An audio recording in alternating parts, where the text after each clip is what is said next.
a part of public defense, so speak for them in addition to your own entity.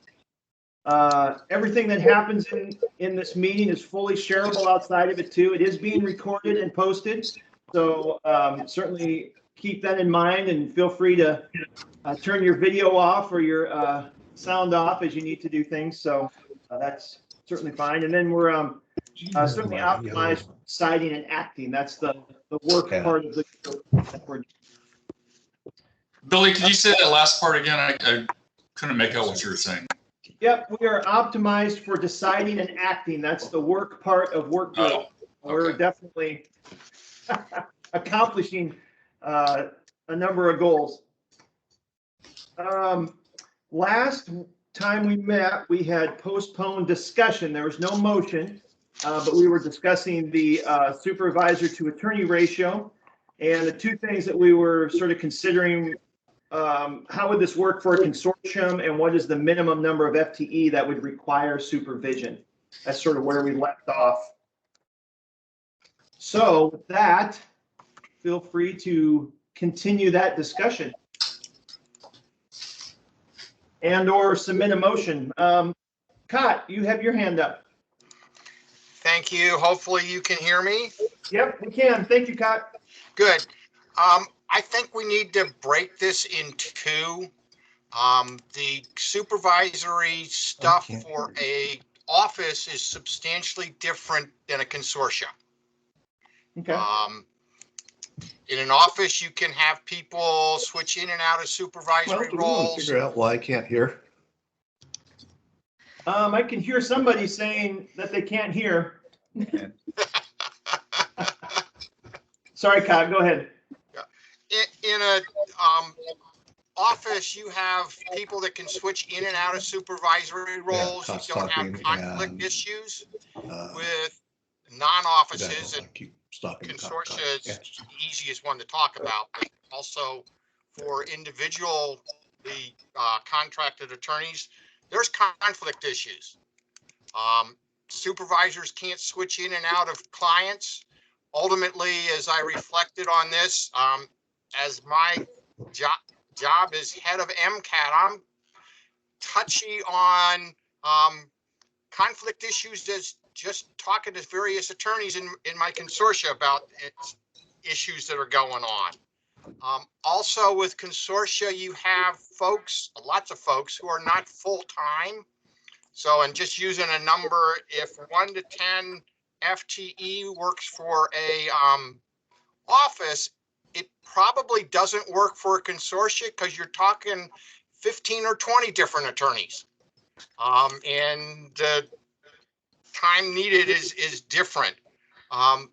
There was, back when we were talking, when the Sixth Amendment folks were here, a model out of Massachusetts where they have essentially all non-PD office attorneys. They don't have offices, they have individual attorneys, but their equivalent of OPDS has separate contracts with supervising attorneys. Right. And that makes a whole lot more sense for consortia folks than office folks. And with that, you can tailor the number of people being supervised by the person that's being hired as the supervisor. They can cross county lines easy. Ultimately, they are not particularly part of any consortia, or actually, I think in Massachusetts it's true, they're not, if you will, an active practicing law. And by doing that, can certainly individually tailor the workload and the duties of a contract supervisor fairly well. And on a budget thing, if you're gonna have, we're gonna have supervisors as supervisors. I think they're already actually there in offices. OPDS just needs to fund more attorneys, whatever that number is, and that gets back to one of those questions that's been popping up for years. Would it be better for the providers to tell OPDS how much money they need, and then OPDS build its budget off of that, or continue with the current model, which is we have X number of dollars for you, go for it. And then the cost for, if you will, non-office supervisors depends on what you guys are going to require. There's going to be travel costs, which are going to be varied. Travel costs in the valley is a whole lot different than travel costs in Central Oregon, or certainly Eastern Oregon. And how much office and/or staff are you going to require? Okay. Again, I think we need to break it into two separate considerations. Thank you. Thank you, Cott. Brooke, you have your hand up, and then Michelle will be next. Thanks. I echo Cott's sentiments. I think that in my experience with this, I don't see a problem with having a rule that encompasses both PD's offices and private law firms and have consortia be treated separately, that however we end up doing it. Because I think you can have an identical or similar supervision ratio for law offices and PD's offices that makes a lot of sense.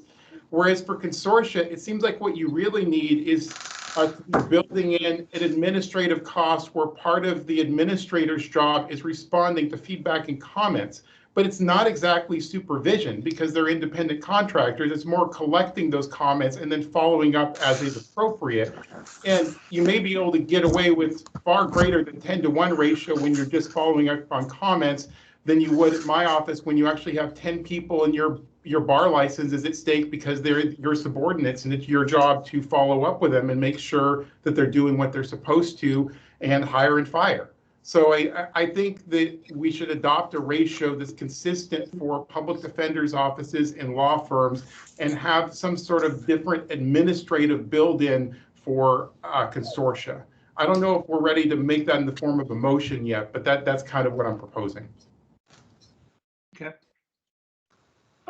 Thank you, Brooke. Michelle? Thanks. Yeah, in response to Cott's comments, I like the idea of kind of a separate funded position, perhaps, that supervises multiple consortia. I don't know if I just don't think it's feasible to do it on a consortia by consortia basis. You know, Union County, Wallowa County, we have 5 consortium members. Baker County has, I think, 4 or 5, I forget, consortium members. Then you have other counties like Grant and Harney where you have one contractor. It just wouldn't make sense to have one supervisor for each of those counties, but perhaps there would be, you know, in my idea, you know, an Eastern Oregon kind of consortia supervisor position, perhaps funded through OPDS separately. I just don't think it's feasible to include that as part of our contract. And that goes to another one of Cott's comments, which is, yeah, it'd be great if OPDS could fund more attorneys. One of the issues with that is in Eastern Oregon, getting additional attorneys to practice here. There's just not really a market for hiring additional attorneys. Basically, everyone who does this kind of work is doing this kind of work out here already. So that's really difficult in terms of if we're going to take someone out of having a full-time position and breaking it down where they're supervising, who's going to pick up that slack? Because we don't have the attorneys out here to do that. So thank you. Those are my comments. Thank you, Michelle. And just a bit of clarification on that. So what I'm hearing, and maybe even a couple other comments, so just some clarification, that there wouldn't necessarily be a minimum number of FTE that would require supervision.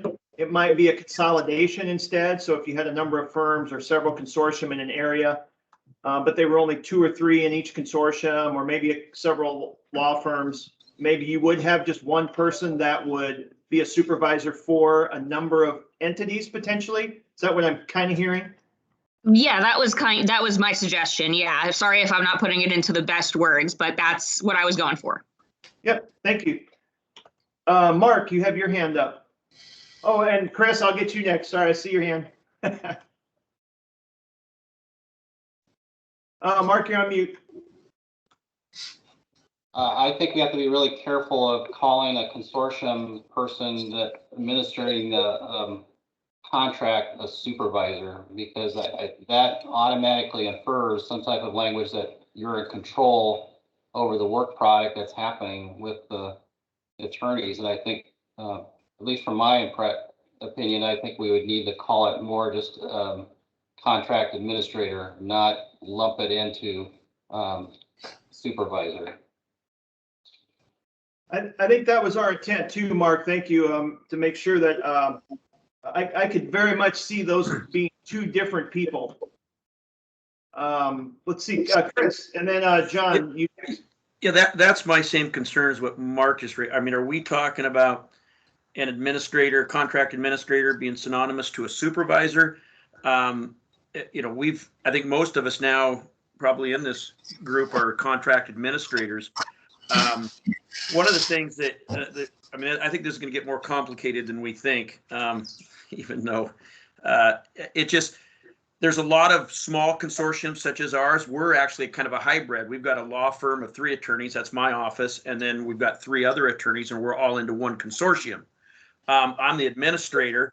And so I don't see where it would work very well, even if you had Columbia, Tillamook, and Clatsop County, where you had a quote unquote supervisor, because the administrator is the person who is going and doing most of the stuff with the court, lining that stuff up. I mean, I'm not going to go to Columbia County and start dealing with that, and Mark's attorney's up there, and I don't think he's going to probably come down here and do it. Maybe you're going to have just an independent person, but I see that as a fiasco personally. But I just don't see that working very well. Maybe I'm wrong on that. And the other thing is, as far as supervisors, I guess I look at supervisors as a couple different roles. Down here, where you need a supervisor, is more. For example, I've just hired somebody or brought somebody into our consortium who right now is doing misdemeanor cases, who I'm supervising, but she's not in my law office because I frankly don't want any more attorneys in my law office. So I'm supervising her, but I think we've got to have people who can train people in smaller counties. And those people are going to have to be paid to do that, to supervise an attorney. So, whether it takes a year or two as you're supervising them so they become qualified to do major felony work. I think that's what you're going to find in these small counties. I don't see somebody as a quote unquote supervisor that's doing 3 or 4 counties, a regional area, that's going to come down and have that hands-on experience with that attorney and is helping them. I think it's going to have to be somebody probably local that does that. And so those are some of my thoughts. And I don't think there's a minimum. I mean, if you've got an attorney that needs supervision, when I'm talking about supervision in that role, I'm talking about kind of training the person, if you will. Maybe they're on their own. Small counties, I think, at least down here in Clatsop, we don't have the big law firms that are, you've got somebody in there that is supervising or training the person. So that person's going to want to be compensated, whether there's just one person in that county that's a new attorney that is going to need somebody to supervise them for a period of time. And so they're going to want to be compensated in some fashion, I would think, for that, if we're going to be training them. And so I just think that there's some definitions here we probably ought to try to set up, but I think we've got a lot of different setups around the state in different counties, small consortiums, law firms, PD offices, and we have a lot of hybrids. I don't think we're the only county that has a law firm within a consortium. I think they probably have that in Marion County, some of the firms that have 3 or 4 members of a firm work at MCAT or whatever. At least they used to. I don't know if they still do. But anyway, that's my 2 cents. Yeah, thank you, Chris. Yeah, there's a number of consortium where that's the case. Let's see, John, you had your hand up next. Well, and I kind of agree with what Chris and Mark and what Brooke said, and I think the consortium model is not well suited for quote unquote a supervisor, and especially because one of the advantages of the consortium model is you can have conflicts, so you can have co-defendants, and as an administrator, and if I was to be sort of a supervisor as I was when I worked for the public defender's office, that just alone would be problematic. Also, you've got at least in Portland, the PDC, you've got 5 small firms, and they're all essentially their own entity, and I think you gotta kind of have to, it's just, it's a lot of it. I've been learning, it's much different than somebody who I supervise on a daily basis. Certainly if there's problems, I'll get involved or Bruce will get involved, but you know, it's much different. Yeah, thank you, Jonathan. That kind of begs the question a little bit of if there was some separation between, let's say you have a consortium full of sole proprietor contracts, but one law firm that has 3 attorneys in it, would that then sort of,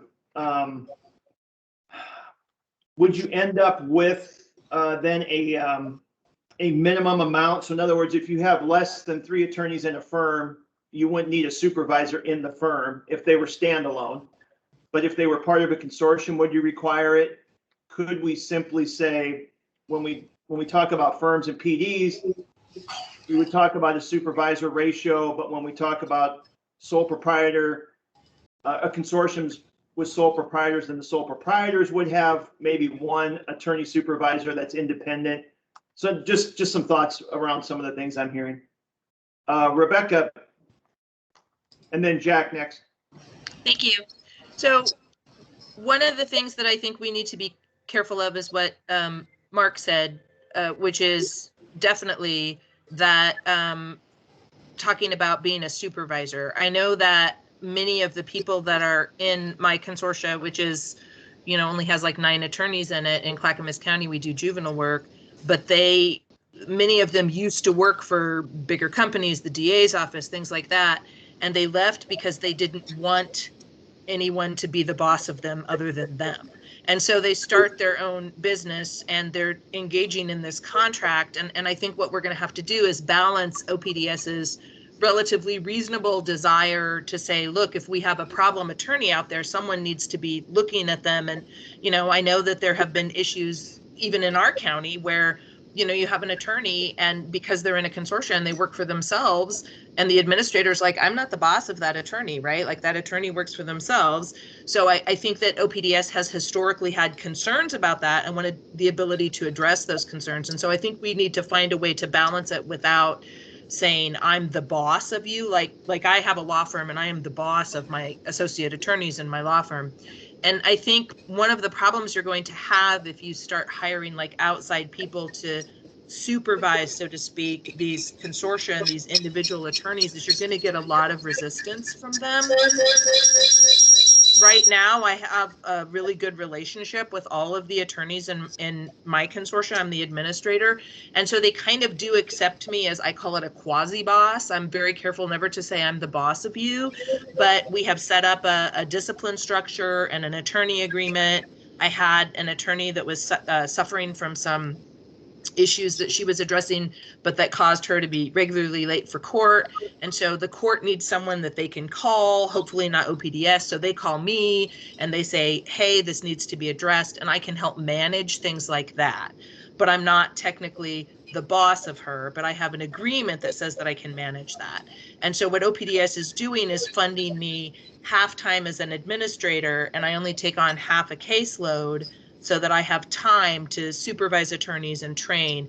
And I think that's a better answer rather than hiring someone from the outside, because people know me and trust me, and they don't. And I think that's probably the case in a lot of these consortia is they have people that they know and trust that they could accept criticism from or advice from. Whereas if you just hire someone from the outside to come in and say, I'm the boss of you, you're going to get a lot of resistance on that. But I respect and understand OPDS's desire to have some form of, we've got a problem attorney in there and we need a way to address it. And so I think we're going to have to come up with a better term, I guess, than I'm your supervisor. Thank you. Thank you. Thanks, Rebecca. Jack, and then Bruce next. So I've got just a jumble of thoughts. I'm going to try to avoid rambling. Are you guys getting a bad echo, or is it? Well, I don't know what to do about that.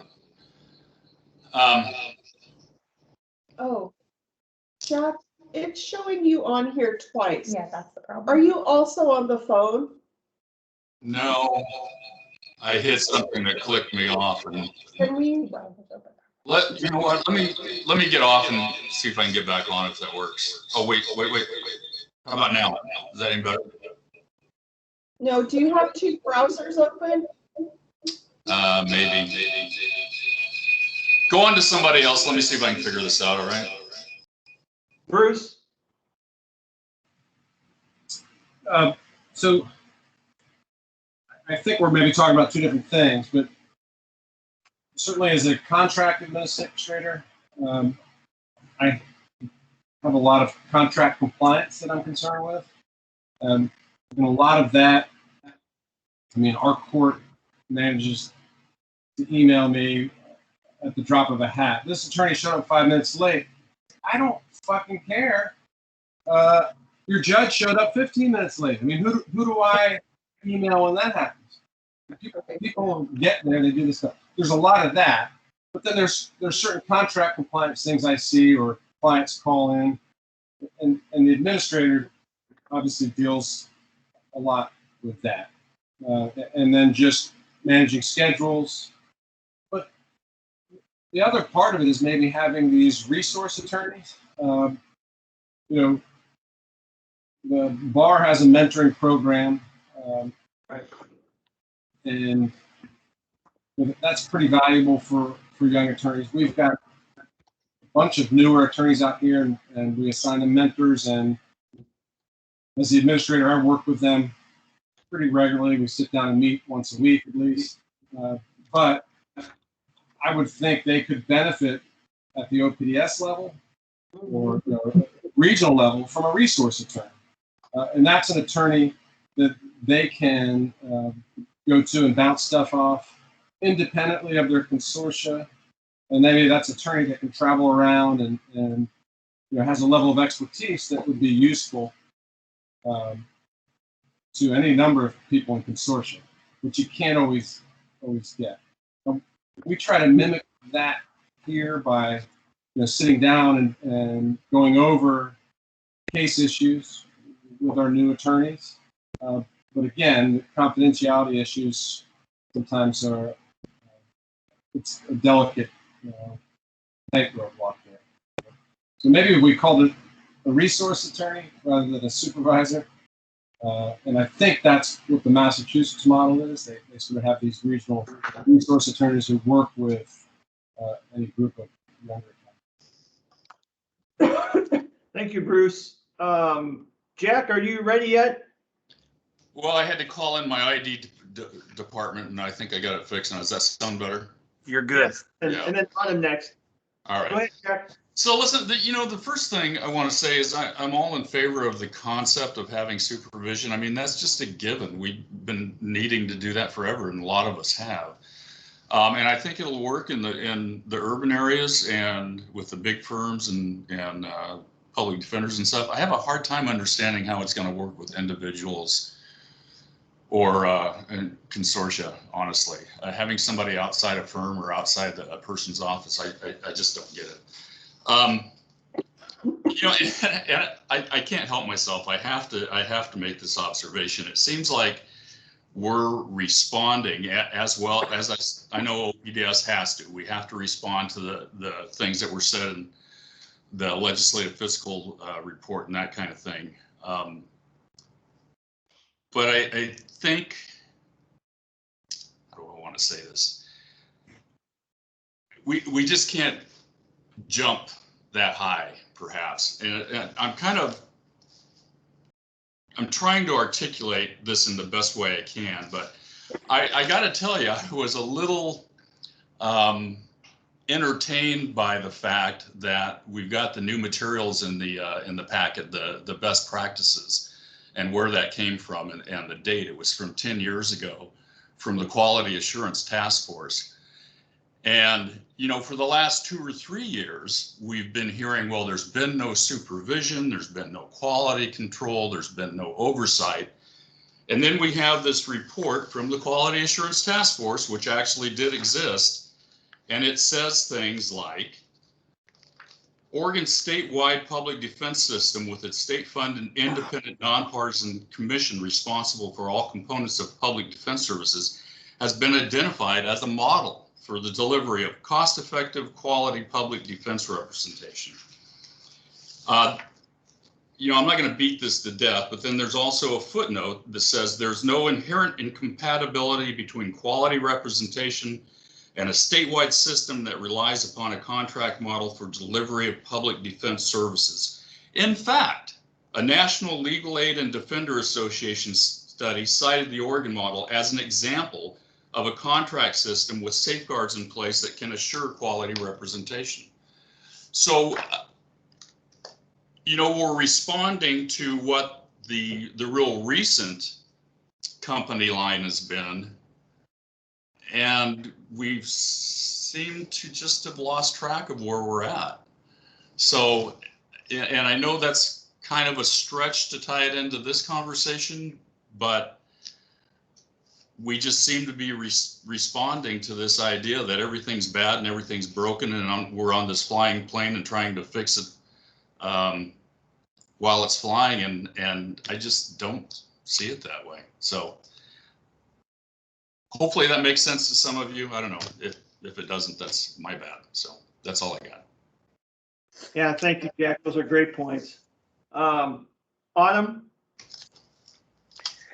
Yeah, I think I'm in the unique position of, only knowing the inside public defense realm, and just as a sort of story time sort of thing.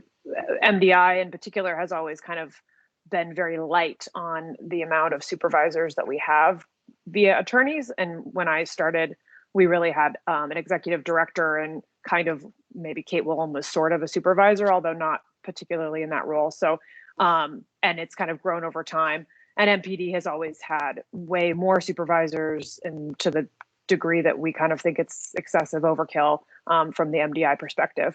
But so I just point that out to say that there's various ways of doing it, even within bigger firms.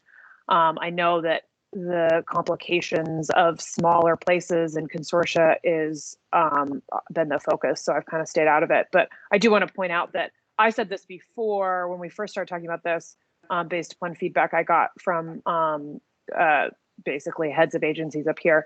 And Cott said at the beginning, which is that my understanding, and correct me if I'm wrong, is that in consortia groups, there's actually separate funding for someone to be the administrator. However, there is not separate funding for PD offices, I guess, or firms potentially, although unless they're under a consortia umbrella. And so to that extent, we are already treating them separately and differently, in that administrators are seen as a valuable way of dealing with the contracts, and they are paid accordingly. However, supervision within a PD's office and the amount of contract oversight that's required by at least the executive directors of those agencies is not separately accounted for in OPDS funding sources, and just comes out of the FTE model. So I guess I just want to point out that that is a reason to say that we kind of already have different models, and maybe that needs to continue, because it does seem like they're very different needs, and we probably need to be dealing with them separately. So I agree with everyone who said that it seems like those are very different ways of supervising. And I guess I'd be interested to hear if people have cites to particular ethical rules related to the term supervisor, and how much that puts you on the hook for the misdeeds or bar complaints of people that you're supervising.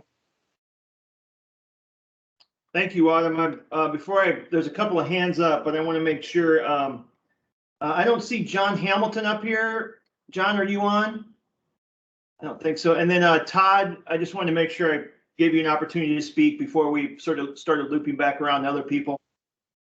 Thank you. It's one of the things that a lot of different perspectives here on it. So I think everybody's covered that pretty well. And kind of what Cott was talking about initially, feel a lot that way, but it's kind of, as Autumn just brought up, the supervisor versus the contract administrator.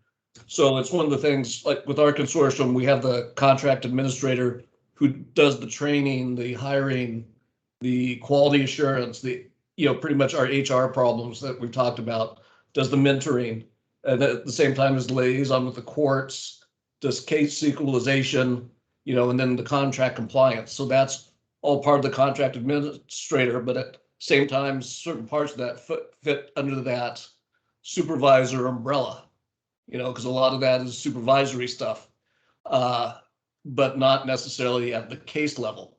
So I think that's the thing. It's going to be hard on this one, but however, I think even with those duties that we can have some guidelines as to how many attorneys you have one person administering for.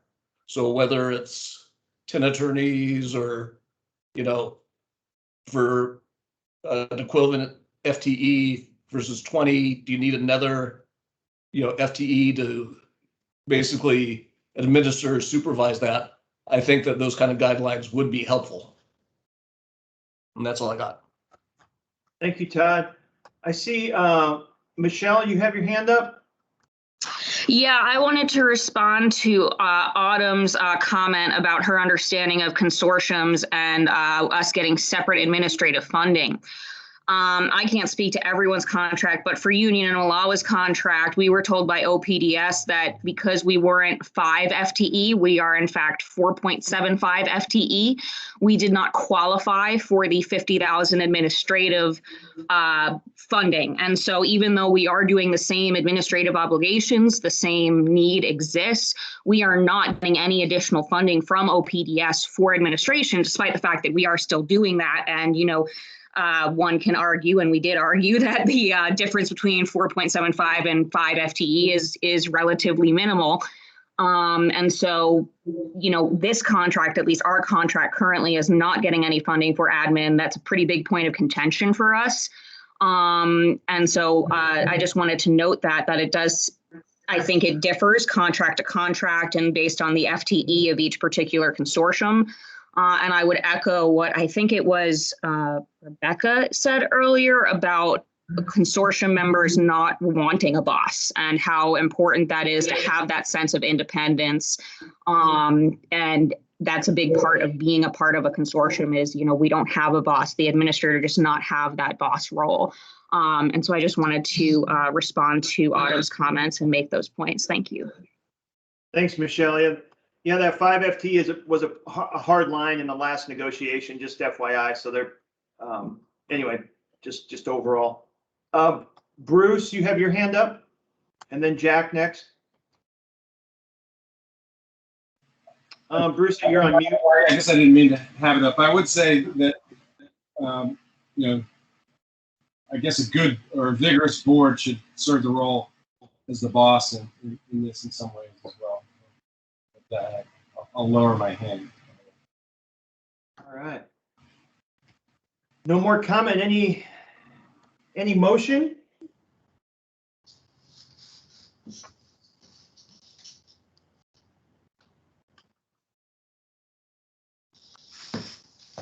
Additional information needed?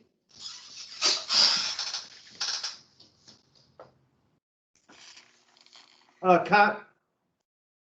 I don't have a motion, and I think it would be, because I can't put one together for offices because I've never been in one. But I think that's where we need to go. Ultimately, and I like John's comment, it's really a resource attorney for consortium members. But for consortium, a consortium administrator is different than a quote supervisor. In large part because there will be conflicts floating around with whoever you're working with as the supervisor or resource lawyer.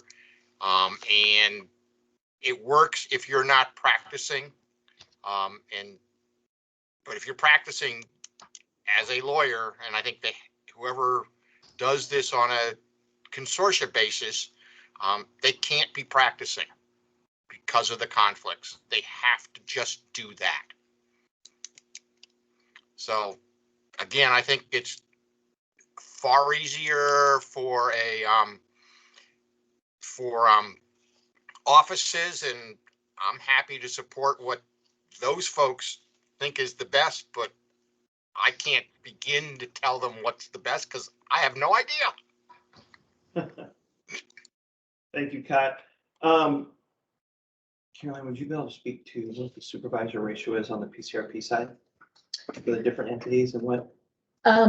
Sure. Sorry, I'm gonna move into the picture here. I don't know if you heard that. I asked Caroline, sorry, if she could address just what PCRP looks like for the different entities in those counties. Just Yeah, so we have struggled with this on the PCRP side. Certainly the consortium issue. With regard to firms and PD offices, there is supervision built into the contract. It's an expectation and we do pay for that. I'd have to pull up a contract to tell you exactly what that is. I think in terms of, I think it was a 1-to-10 ratio for the PD offices in larger counties. And then we had to work with that. You know, I think we were able to do something a little bit different in a smaller county. In terms of the firms, again, I'll pull up a contract and I can give you an exact number. With consortia, we've just done administration. It's not listed as supervision. And I see Mark Lang in the picture. Correct me if that's wrong, Mark, because obviously your contract is one of them, but not having it up right in front of me, that is my recollection. For that very reason, it's difficult because of conflict issues. There may not be direct supervision involved. However, I will say that we have definitely worked with some consortia where they have hired brand new lawyers who maybe weren't fully juvenile qualified. Again, I'm speaking just about juvenile qualifications, and they did provide us a very detailed supervision plan on what that would look like to get new lawyers up to speed. I'm looking at many of you on this screen that have longtime seasoned lawyers who wouldn't obviously require that same level of supervision. So hopefully that's somewhat helpful. And maybe what would be best is if in our follow-up, I can provide the specific percentages just so that I can confirm those I don't want to throw out numbers and not have them be exactly accurate. Brooke, you had your hand up. I think no, I was just agreeing with what Caroline has said in terms of how I see it as, again, it's just as more of an administrator of the contract, not as a supervising attorney's work product.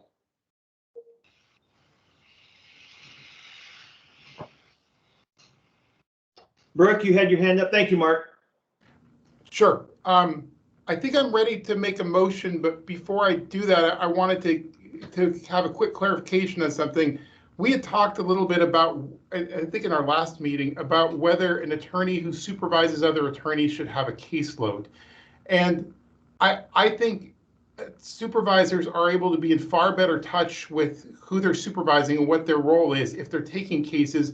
But I think that can just as easily be done on a second chair basis or an ad hoc system of making sure that they're checking in with cases and they're working cases. I guess my concern is that if OPDS is counting supervisors as both supervisors and FTE for caseload, then it's going to continue to propagate unworkable caseload models.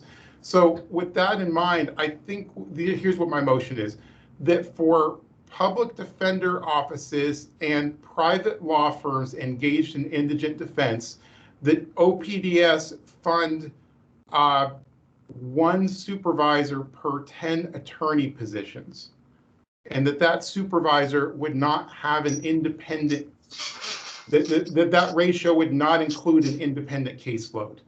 And then by way of what I'm trying to say with this motion, it seems like it might be fine to have a supervisor who was only supervising 5 attorneys and had half a caseload. That seems fine, but 10-to-1 being the ratio for a full-time supervisor who does not have an independent caseload. That's my motion. Elaine, are you still available? Yes, I was just typing that up and I'm going to go ahead and share my screen so we can see that here. Very good, very good. Cod, do you want to hold off until we can see it, or do you have some comments? Oh, you're on mute. Thank you. I think Brooke is not intending to include private law firms that are part of a consortia, but private law firms that are, if you will, directly funded by OPDS, because that makes a difference. Just sort of clarification. I would agree that that would be a friendly amendment to my motion, and that's correct. I agree. Can we change indigent to public defense? What do we want to add there, Cott? I would add after private law firms directly contracting with OPDS.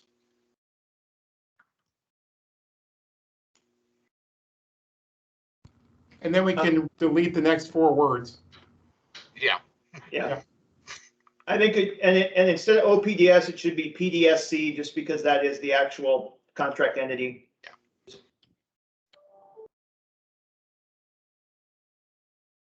Thank you. All right, so we have, we're a little messy in our motion here. Brooke, do you want to, you want to clean it up at all? Maybe the better way to say the second sentence is that supervisor would not be calculated as a separate attorney for that law firm's FTE. Does that make sense? As a separate attorney for that firm's FTE.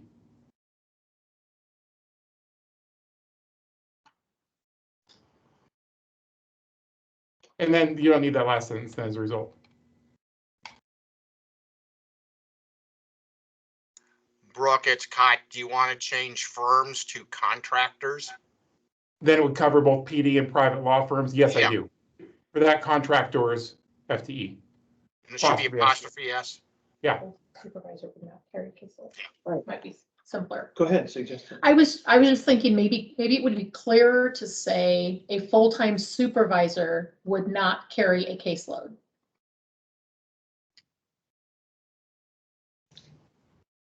I just want to comment that that sounds kind of like a mandate, like they wouldn't be allowed to have a caseload, rather than the goal would be that you would have 1 per 10 if they didn't have a caseload. Well, I guess my point would be you want to differentiate between a full-time supervisor and a part-time supervisor, right? Obviously, a part-time supervisor would be expected to carry a caseload if they were a full-time employee, but they didn't have enough people to supervise. So somehow you want to memorialize that.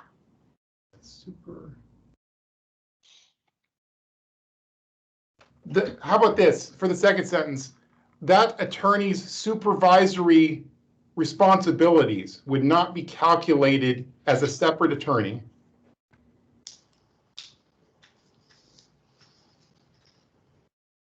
Responsibilities would not be included in that contractor's FTE calculation. Is that okay? I'm just trying to workshop this. I'm hiding over here.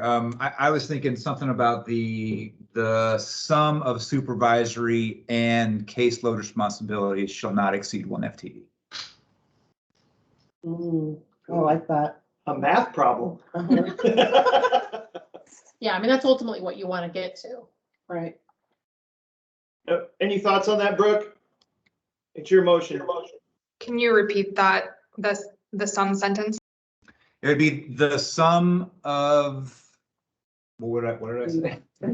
Supervision. The sum of supervision, responsibilities, and caseload shall not exceed 1 FTE.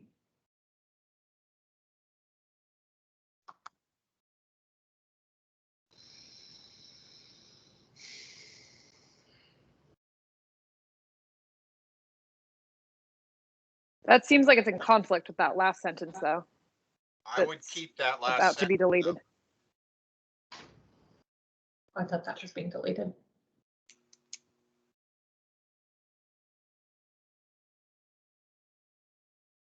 Cops need to keep it. So we, Elaine, I think.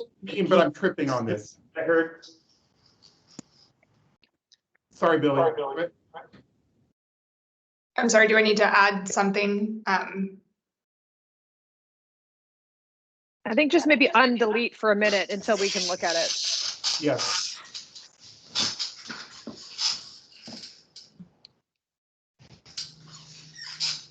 Maybe add a sentence after the 10 attorneys that says offices with less than 10 attorneys would have prorated supervision. And then the sentence that David suggested makes more sense. Or just something along the lines that supervision doesn't have to be parsed out as a full-time position. It can be, but it doesn't have to be.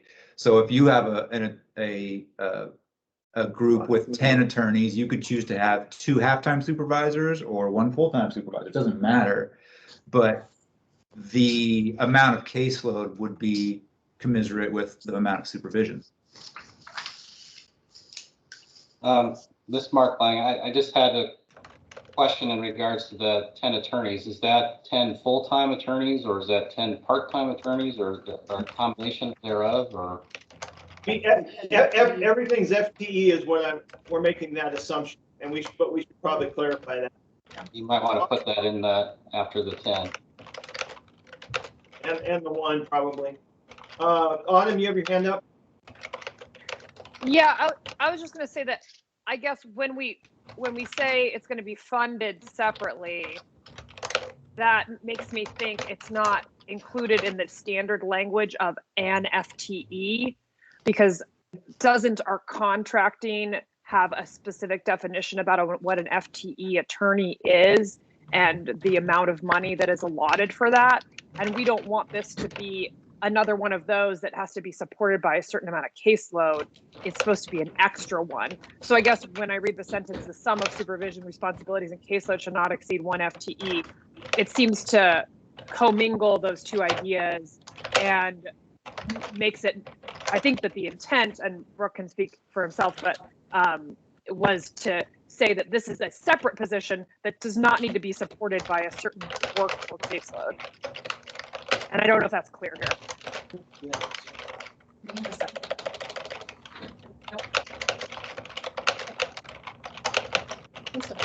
Workload. Right. So we're referring to either one. Yeah. It's a separate line. Right? Go ahead. So Caroline is on the piece. I'm working on revisions in my head as we go. I'll propose something in a second. I think we're really close. Go ahead, Caroline.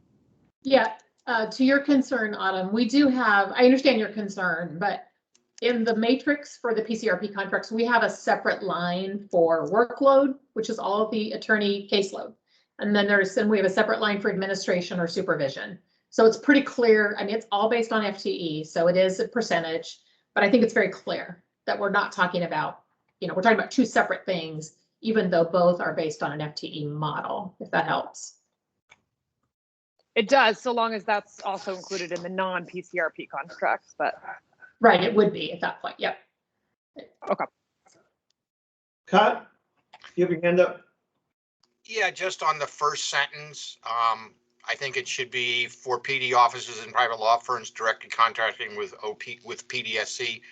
Drop out the that, because OPDS, and I think after OPDS, add the word shall. I'm sorry, I'm sorry. After OPDS, add the word shall, SHALL. Shall fund. OPDS shall fund. No, ALL. Shall fund. Thank you. Appreciate you doing that. Thank you. Yeah, put the supervisor on the shelf and leave him there. Brooke is still working.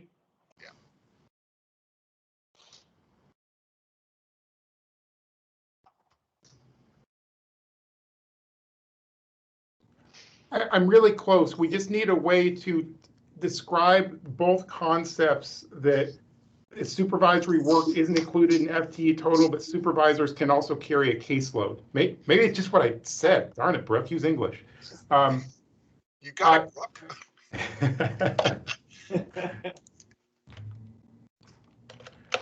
Yeah, I was thinking the same thing, Brooke, as I was looking up there. Maybe the second to last sentence should be attorneys can be both a supervisor and can have both supervision and caseload responsibilities, but the sum cannot exceed 1 FTE. It wouldn't be the last sentence, but you can do it there and then move it. It would be the second to last sentence.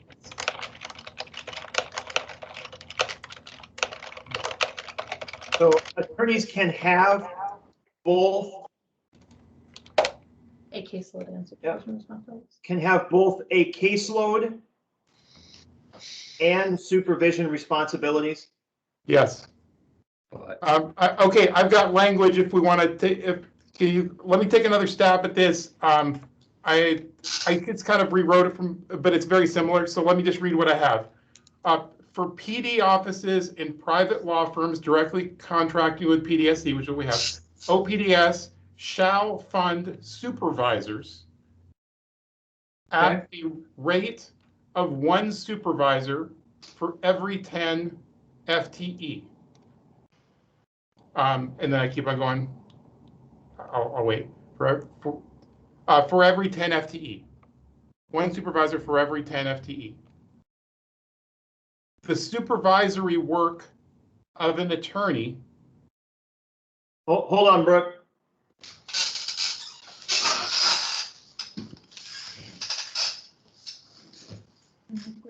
See, this is why we need chat enabled, because I could just text it to you. Yes, yes.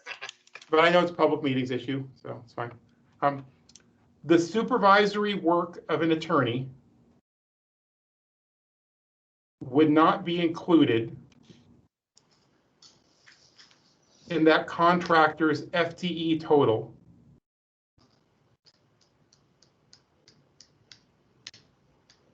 And supervisors could still carry a caseload if they supervised fewer than 10 FTE.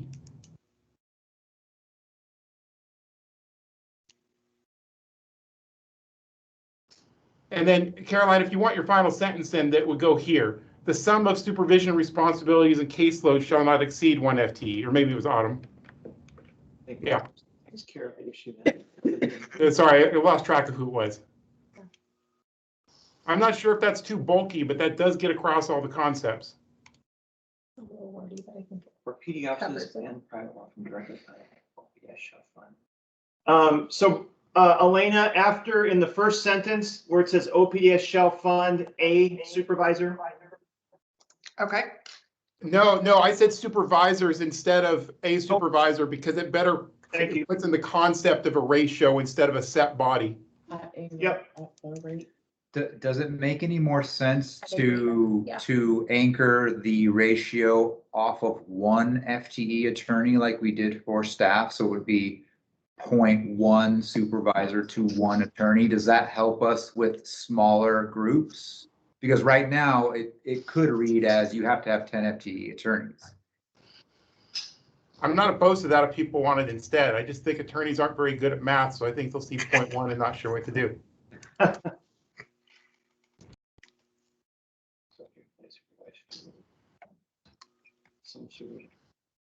think we do. Still okay. I think we're okay. I think as long with that last sentence, I think we're okay. And then we also, Elena, OPDS shall fund supervisors at a rate, the rate. What do we prefer there?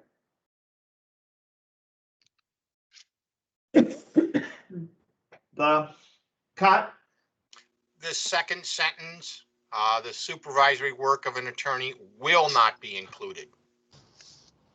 Make it active rather than passive. I'm being a little loose with Robert's Rules of Order here, so please, step in at any time and. And further on in that same sentence, contractors FTE total should be an apostrophe in contractors. And should we change could to may a few words later? Yes. May. Billy, in defense of your rules, Robert never had to use Teams. That's a great point. Thank you.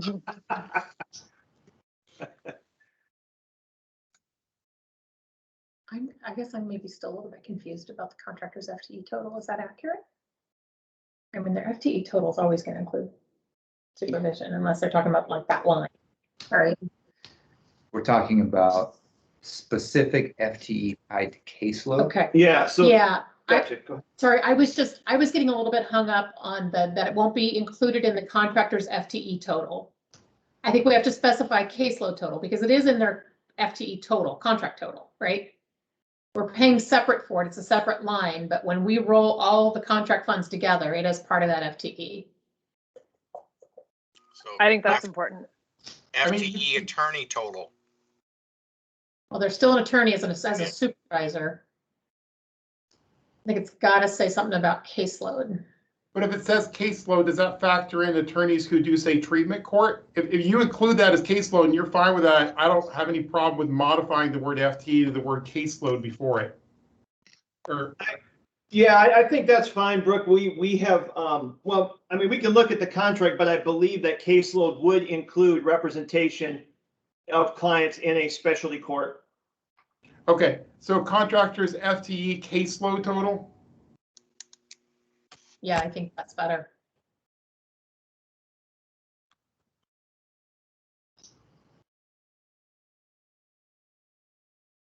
You could, if there's some concern about small firms thinking they just don't need a supervisor, you could say, or part thereof at the end of the first sentence, or something, or proportion thereof, or something that just indicates that it doesn't have to be 1 for every 10. It can be less than that.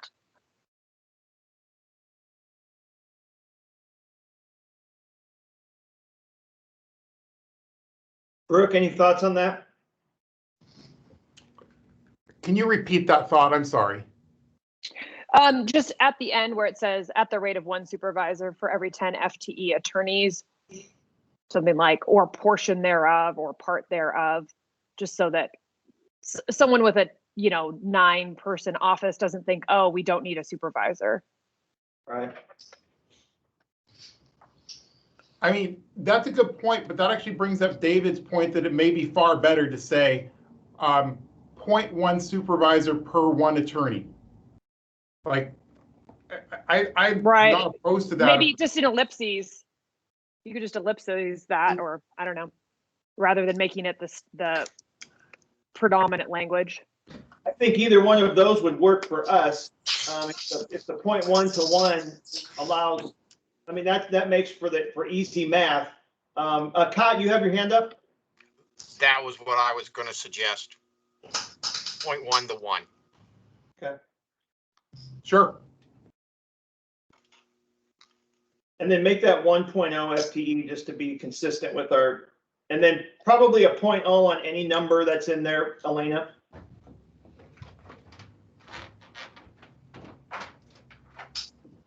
So if I'm a sole practitioner in a firm, do I get allowance for supervising myself? No. In the next. Yeah. Hold on just a second before we Elena, in the second to the last sentence where it says 1.0 FTE, that should be 10.0. We don't lose sight of it. Thank you. Go ahead. That was what my comment is going to be, and probably in the 3rd line, attorneys, the first word should be singular, not plural. First word in the 3rd line per every 1.0 FTE attorney. We changed it from 10. Actually, shouldn't that say caseload now instead of attorney to make it consistent with our other language? That's a good point. Yes.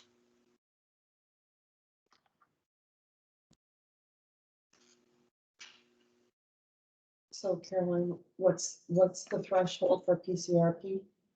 So we were just talking about along that same lines, is there do we require, are we going to pay for a individual office or even an office that has 2 attorneys?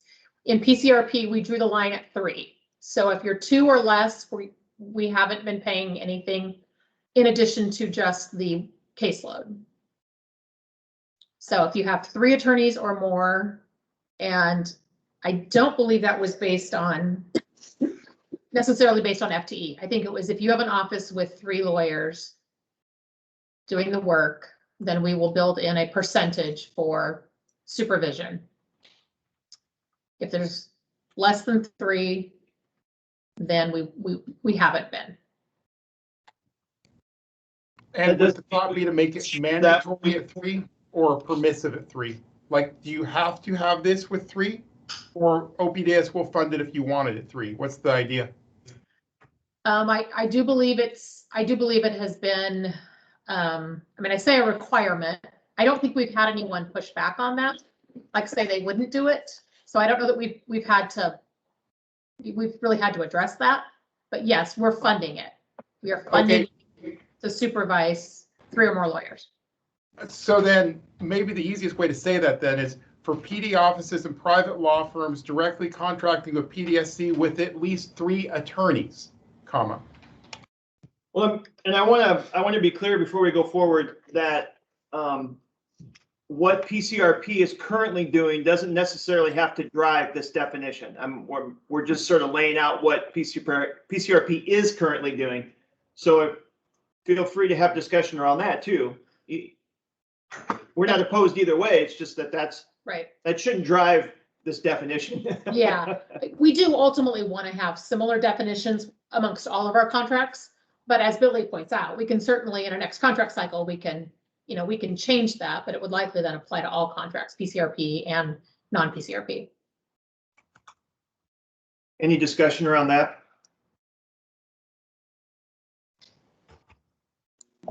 Yeah, this is Michelle. I think that makes sense. I was thinking about Malheur County specifically, being from Eastern Oregon. They've got, I'm sorry, I have my baby in my arms and he's getting fussy.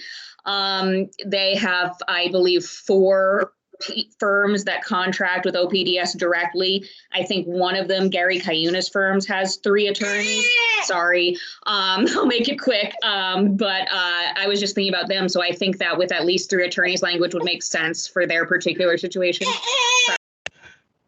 Thank you, Michelle. Appreciate it.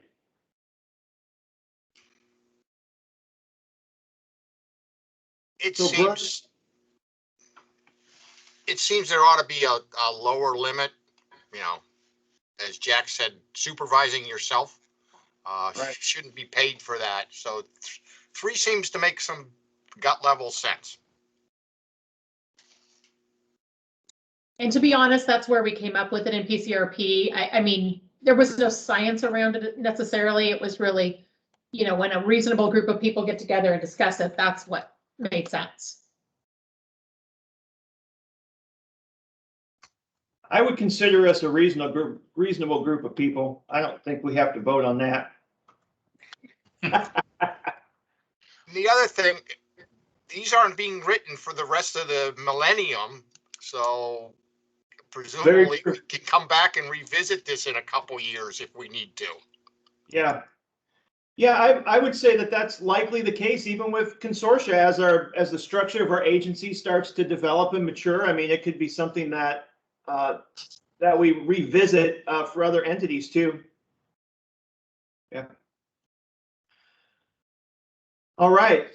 Can I ask a question? So taking this approach, I just want to make sure that I understand this. We're attempting at least to draw a bright line between supervision of attorneys, and that's got nothing to do with administration. Am I understanding that correctly? So when we have a contract, there'll be a line item for FTE, a line item for supervision, and a line item for contract administration, correct?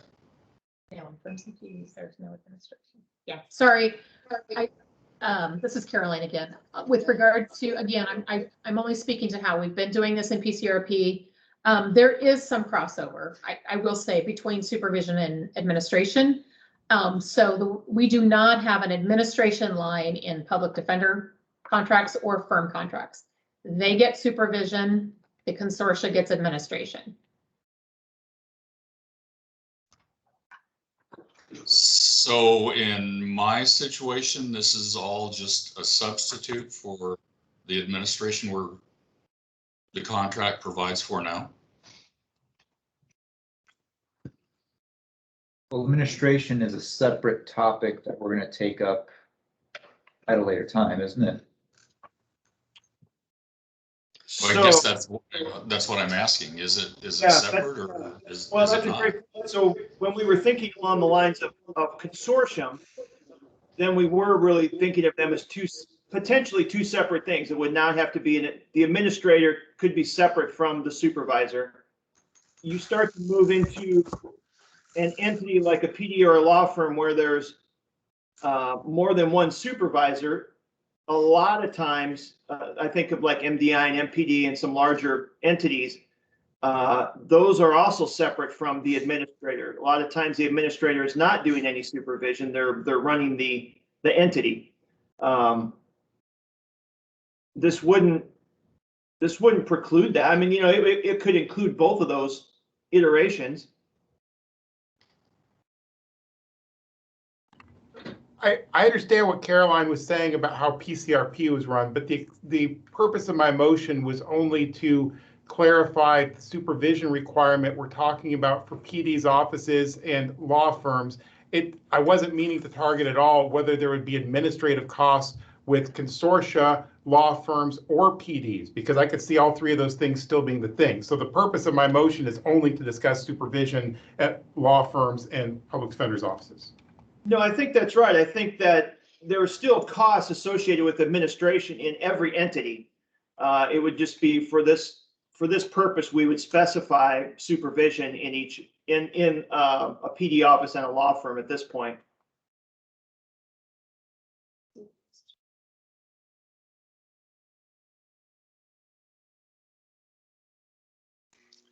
I'm not sure anybody seconded Brooks' motion, so I will second the motion as it has been multiply rewritten.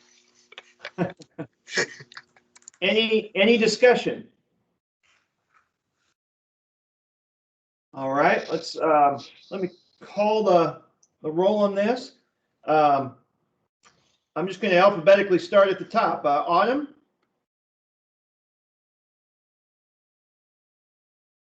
Aye. Aye. Sorry, I was muted and then unmuted. Yep, thank you. We got it. Brooke? Aye. Bruce? Aye. Jack? To the extent that the intent of this motion is to provide extra funding for contractors, recognizing that they do have some supervisory duties, I vote aye. Thank you. John? Aye. Chris? Aye. Mark? Aye. Michelle? Aye. Cott? Aye. Rebecca? Aye. Todd? Aye. All right, and then John Hamilton is not here. Unless you have joined us. Okay. Great, we have a motion on that. We have about 7 minutes left. The next topic or discussion is investigator to attorney ratio. It's there isn't a lot out there, so I'm just going to read the little bit of Billy? research. Yeah. I just want quick, are we going to discuss, I mean, that just dealt with PD offices and law firms that contract directly. Are we going to discuss consortiums and consortiums that have law firms within them, or are we just done with that? We could certainly discuss that.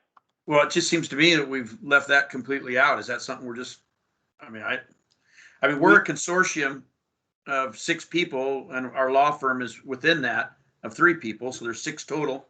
I think there's several around the state that are similar to us in small counties. So I'm just wondering, you know, I've always thought that whatever, you know, bigger contracts, they get paid the money. I can't think of whoever was talking here a little bit ago that 4.7, so they get no administrative fees. I mean, I think that is completely wrong that the state does that, completely wrong. And so I'm just wondering at this point, you know, what about the smaller consortiums? Are we going to have some sort of definition? Or are we not? Or are we just moving on? You know, that's up to you. The motion was for those that are directly contracted for their entities. There was I did not hear support for supervision for a consortia because there was a lot of sort of ethical concerns, conflict concerns, whether there's a separate supervisor outside of the entity. So it is certainly something that I think we're going to continue to look at for best. I mean, it is a best practice to have some sort of supervision built into it We also have in our legislative bill an auditing entity that could potentially be auditing, compliance with a contract with entities as well. So those are all things that, as the agency builds and matures the structure, we may revisit and or the commission may want to revisit. And as we bring this recommendation to the commission, they may ask us as well, what about supervision for consortium? So we're thinking at this point, at least, that consortiums and consortium/law firms together would just stay the way they are with an administrator, but they would not have supervising attorneys, at least at this point. Right. Okay. Well, what about the discussion of resource attorneys or attorneys available for those things? I mean, maybe the auditing role takes that, but I think what you're maybe wanting to look at is, well, why is this person pleading out every one of their cases? And I think a resource attorney can look at those things in a deeper way than maybe an administrator can. So yeah, no, I think it's important that consortia have that available to them, and not just. I mean, because I guess if you've got a firm within a consortia, obviously the managing partner of the firm can do all of that, but not all consortia are set that way. So I don't think we should abandon the notion of having a resource attorney available for regional resource attorneys or whatever the case may be. Gotcha. John, you have your hand up. Thank you, Bruce.